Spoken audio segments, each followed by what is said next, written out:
Hagjing da kai Indian Super League haprenga Kerala Blaster Persha ka Punjab FC aba fai shang ne ching da kai ka Punjab FC kala khur ka nam job aden bakalala ban Pynliem sok ka Kerala Blaster talai la ka we Hagjing da kai Serie A haprenga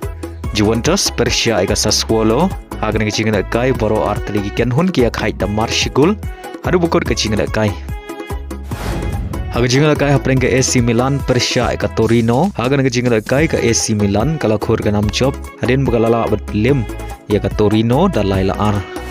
Hagjinga kai Bundesliga haprenga Dortmund Persha ka Hamburger hagan ga jinga kai ka Dortmund kala khur ka nam job hadin bukalala bat Pynliem ya ka Hamburger dalai la ar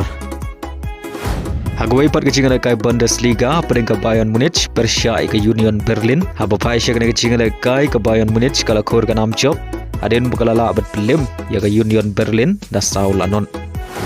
Hagjinga kai Ligue 1 haprenga Nice Persha ka PSG hagna ka jinga kai ka PSG kala khur ka nam job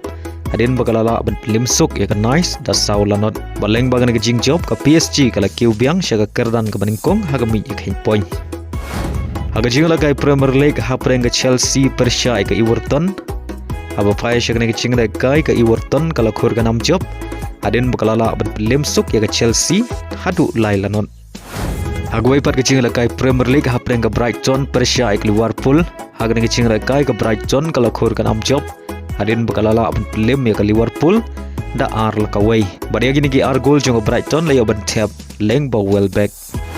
Hagjinga kai AFC Women Asian Cup final haprenga Japan Persha ka Australia aba phai shagna ka jinga kai final ki thele kai jong Japan kile yo ban pen khi jar Nyngkong tang ha ka minute ka bakhat nyau leng ba ka mai ka Hamano badai lama ka shigol ki thele kai jong Australia ki klem la shu ban su kuliang hadu bukor ka last step